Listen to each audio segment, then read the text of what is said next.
Everyone, ಮತ್ತೊಮ್ಮೆ crayons ಟ್ಯಾರೋಗೆ ಸ್ವಾಗತ. ಇವತ್ತಿನ ರೀಡಿಂಗ್ನಲ್ಲಿ ನಿಮ್ಮ ನೆನಪಿರಬಹುದಾ ಅವ್ರಿಗೆ ಅನ್ನೋದನ್ನು ನೋಡೋಣ. ನಿಮ್ಮನ್ನು ನೆನಪಿಸ್ಕೊತಾ ಇದ್ದಾರಾ ಅಥವಾ ಮರೆತುಬಿಟ್ಟಿದ್ದಾರಾ ಆ ಥರ ಕೇಳೋಣ.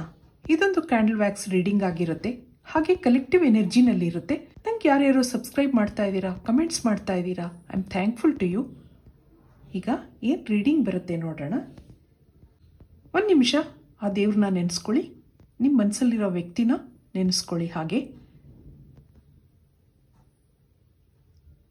Universe, angels, please guide me. ಇವತ್ತೊಂದು ದಿವಸ ಅವರು ನಿಮ್ಮನ್ನು ನೆನಪಿಸ್ಕೊತಾ ಇದ್ದಾರಾ? ಇಲ್ಲಿ ಯಾರ್ಯಾರು ನೋ ಕಾಂಟ್ಯಾಕ್ಟಲ್ಲಿದ್ದೀರಾ, ಬ್ರೇಕಪ್ ಮಾಡ್ಕೊಂಡಿದ್ದೀರಾ, ಸೆಪ್ರೇಷನಲ್ಲಿದ್ದೀರಾ, ಅಥವಾ ಕ್ರಷಲ್ಲೂ ಇರ್ಬೋದು.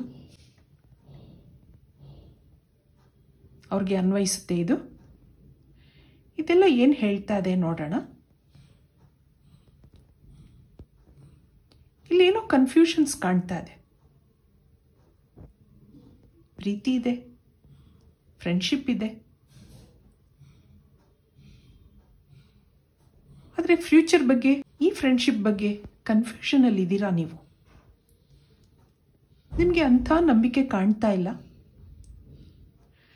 ಮನಸ್ಸು ಏನೋ ಹಿಂಟ್ಸ್ ಕೊಡ್ತಾ ಇದೆ, ಒಳಮನಸ್ಸು ಏನೋ ಹೇಳ್ತಾ ಇದೆ, ಏನೋ ಫೀಲಿಂಗ್ಸ್ ಇದೆ ನಿಮ್ಮ ಒಳಗೆ, ಇನ್ಸೆಕ್ಯೂರ್ ಫೀಲ್ ಆಗ್ತಾ ಇದೆ.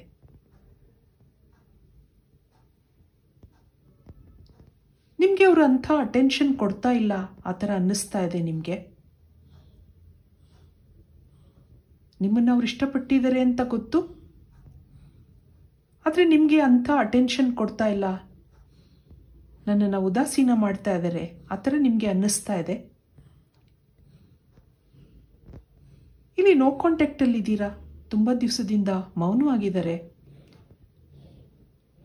ನೀವು ಎಷ್ಟೇ ಪ್ರಯತ್ನಗಳನ್ನ ಮಾಡಿದ್ರೂ ಆ ಕಡೆಯಿಂದ ನೋ ಆನ್ಸರ್.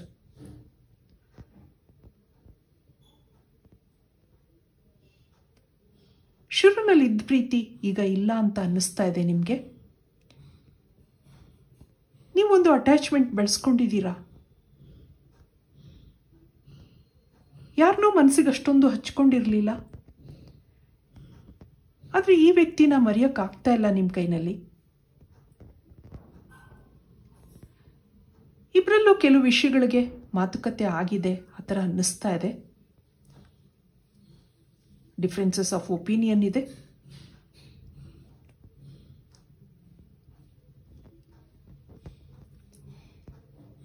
ಆ ನೆಗೆಟಿವ್ ಎನರ್ಜಿನ ನೀವು ರಿಲೀಸ್ ಮಾಡ್ಕೊಂಡಿದ್ದೀರಾ, ಯಾಕೆಂದರೆ ಆ ವ್ಯಕ್ತಿನ ನೀವು ತುಂಬ ಇಷ್ಟಪಟ್ಟಿದ್ದೀರಾ.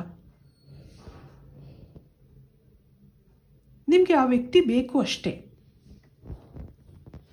ಅವ್ರು ಏನೇ ಅಂದ್ರೂ, ಏನೇ ಮಾಡಿದ್ರು ಅದನ್ನು ಮರೆಯೋಕ್ಕೆ ರೆಡಿ ಇದ್ದೀರಾ ನೀವು.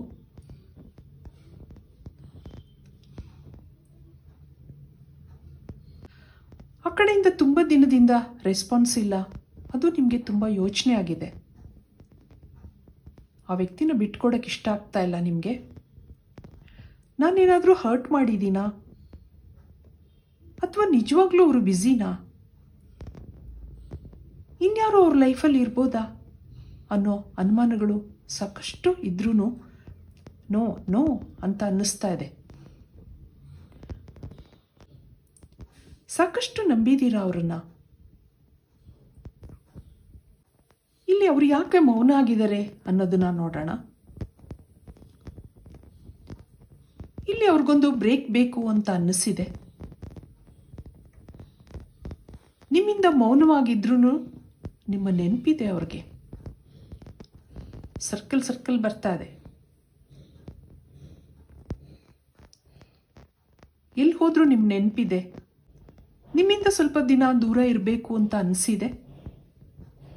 ಯಾಕೆಂದರೆ ನಿಮ್ಮ ಪೊಸೆಸಿವ್ನೆಸ್ಸು, ಅನುಮಾನಗಳು ಎಲ್ಲದರಿಂದ ಸ್ವಲ್ಪ ದಿನ ದೂರ ಇರಬೇಕು ಅಂತ ಅನಿಸಿದೆ. ನಿಮ್ಮನ್ನು ಅಬ್ಸರ್ವ್ ಮಾಡ್ತಾ ಇದ್ದಾರೆ, ಆದರೆ ಕಾಂಟ್ಯಾಕ್ಟ್ ಮಾಡ್ತಾ ಇಲ್ಲ. ಅವರೊಂದು ಸೌಮ್ಯ ಸ್ವಭಾವದ ವ್ಯಕ್ತಿ ಆ ಥರ ಅನಿಸಿದೆ ಇಲ್ಲಿ. ಪ್ರೀತಿ ಅದು ಇದು ಬೇಕಾಗಿರಲಿಲ್ಲ, ನಿಮ್ಮನ್ನು ಇಷ್ಟಪಟ್ಟಿದ್ರು. ನೀವು ಡೀಪಾಗಿ ಕನೆಕ್ಟ್ ಆಗಿದ್ದೀರಾ ನೀವು ನಿಮ್ಮ ವ್ಯಕ್ತಿತ್ವ ಅವ್ರಿಗೆ ಇಷ್ಟ ಆಗಿದ್ರೂ ಜೀವನದ ಬಗ್ಗೆ ಡಿಸಿಷನ್ ತಗೊಳ್ಳೋಕ್ಕೆ ಮನಸ್ಸು ರೆಡಿ ಇಲ್ಲ, ಆ ಥರ ಇಲ್ಲಿ ಅನ್ನಿಸ್ತಾ ಇದೆ. ಮುಂದೆ ಮದುವೆ, ಕಮಿಟ್ಮೆಂಟ್ ಅದ್ರ ಬಗ್ಗೆ ತಲೆ ಕೆಡಿಸ್ಕೊಂಡಿಲ್ಲ. ಇದೇ ವಿಷಯಕ್ಕೆ ಇಬ್ರಿಗೂ ಮಾತುಕತೆಗಳಾಗಿರಬಹುದು. ನಿಮಗೆ ಟೈಮ್ ಪಾಸ್ ಬೇಕಾಗಿರಲಿಲ್ಲ, ಅವರಿಂದ ಡಿಸಿಷನ್ ಬೇಕಿತ್ತು ನಿಮಗೆ. ಇದಕ್ಕೆ ಟ್ಯಾರೋ ಕಾರ್ಡ್ಸಿಂದ ಕ್ಲಾರಿಟಿ ತಗೊಳ್ಳೋಣ.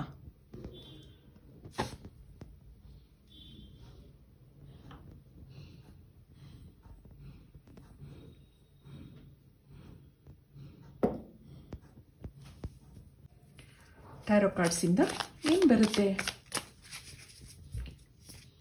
ಮುಂದೆ ನೀವಿಬ್ರು ಕನೆಕ್ಟ್ ಆಗ್ತೀರಾ? ಕೆಲವು ಸರಿ ಯಾರೋನೋ ಇಷ್ಟಪಡ್ತೀವಿ ನಾವು, ಆದರೆ ಮದುವೆ ಮಾಡ್ಕೊಳಕ್ಕಾಗಲ್ಲ, ಒಟ್ಟಿಗೆ ಜೀವನ ಮಾಡೋಕ್ಕಾಗಲ್ಲ. ದಿ ಟವರ್ ಕಾರ್ಡ್ ಬರ್ತಾ ಇದೆ. ಮತ್ತೊಂದು ನೈಟ್ ಆಫ್ ಕಪ್ಸ್, ವಾವ್. ಹಾಗೆ ಕ್ವೀನ್ ಆಫ್ ಪೆಂಟಕಲ್ಸ್, ಇಲ್ಲೊಂದು ಕ್ವೀನ್ ಆಫ್ ಸಾರ್ಡ್ಸ್, ಮತ್ತೊಂದು 7 ಆಫ್ ಕಪ್ಸ್ ಬರ್ತಾ ಇದೆ.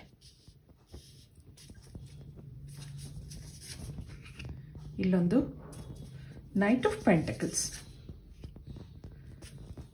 ಹಾಗೆ 2 ಆಫ್ ಸಾರ್ಡ್ಸ್, ಮತ್ತೊಂದು ದಿ ವರ್ಲ್ಡ್ ಕಾರ್ಡ್ ಬರ್ತಾ ಇದೆ. ಬಾಟಮ್ನಲ್ಲಿ ಏನಿದೆ? 6 ಆಫ್ ಕಪ್ಸ್. ನೆನಪಿದೆ? ಮರ್ತಿಲ್ಲ ನಿಮ್ಮನ್ನ ಅವರು. ಈಗ ಸದ್ಯದಲ್ಲಿ ನೋ ಕಾಂಟ್ಯಾಕ್ಟಲ್ಲಿ ಇದ್ದೀರಾ, ಆದರೆ ಮತ್ತೆ ಈ ಫ್ರೆಂಡ್ಶಿಪ್ನ ಬೆಳೆಸಬೇಕು ಅನ್ನೋ ಒಂದು ಆಸೆ ಇದೆ ಅವ್ರಿಗೆ. ನೀವು ತುಂಬ ಇಮೋಷನಲ್ ಆಗಿದ್ದೀರಾ, ಹಾಗೆ ಸಿಟ್ಟು ಮಾಡ್ಕೊಂಡಿದ್ದೀರಾ. ಅವ್ರಿಗೆ ಜೀವನದ ಬಗ್ಗೆ ಕನಸುಗಳಿದೆ, ಆಂಬಿಷಿಯಸ್ ಆಗಿದ್ದಾರೆ.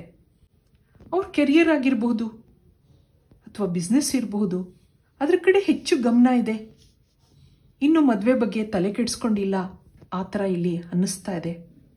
ಆದರೆ ನಿಮಗೆ ಅನುಮಾನಗಳಿದೆ, ಈ ವ್ಯಕ್ತಿ ನನ್ನಿಂದ ದೂರ ಹೋಗ್ಬಿಡ್ತಾರೆ ಅನ್ನೋ ಒಂದು ಇನ್ಸೆಕ್ಯೂರಿಟಿ ಕಾಡ್ತಾ ಇದೆ ನಿಮಗೆ.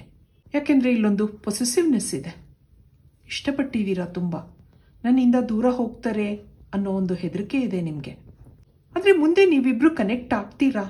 ಆ ವ್ಯಕ್ತಿ ಜೊತೆ ಜೀವನ ಮಾಡಬೇಕು, ಸಂತೋಷವಾಗಿರಬೇಕು, ಆ ವ್ಯಕ್ತಿ ನನ್ನ ಲೈಫಲ್ಲಿ ಬರಬೇಕು ಅನ್ನೋ ಒಂದು ಆಸೆ ಇದೆ ನಿಮಗೆ. ಇದು ಮೇಲ್ ಫೀಮೇಲ್ ಇಬ್ರಿಗೂ ಅನ್ವಯಿಸುತ್ತೆ. ಯೂನಿವರ್ಸ್ ಕಾರ್ಡಿಂದ ಮೆಸೇಜ್ ನೋಡೋಣ ಏನಿದೆ. ನೀವಿಬ್ರು ಮತ್ತೆ ಕನೆಕ್ಟ್ ಆಗ್ತೀರಾ?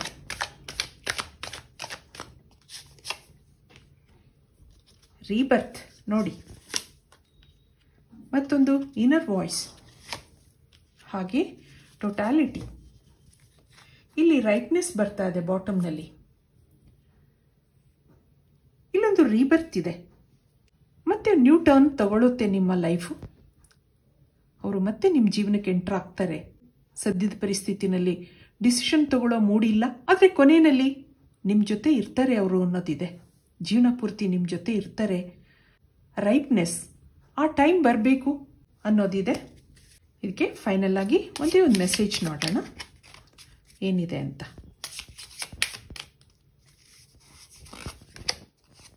Express your love. ಇಲ್ಲಿ ಪಾಸ್ಟ್ ಲೈಫ್ ರಿಲೇಶನ್ಶಿಪ್, ಇಲ್ಲೊಂದು ಪಾಸ್ಟ್ ಲೈಫ್ ಕನೆಕ್ಷನ್ ಇರೋದ್ರಿಂದ ನೀವಿಬ್ರು ಮತ್ತೆ ಕನೆಕ್ಟ್ ಆಗ್ತೀರಾ ಅನ್ನೋದಿದೆ.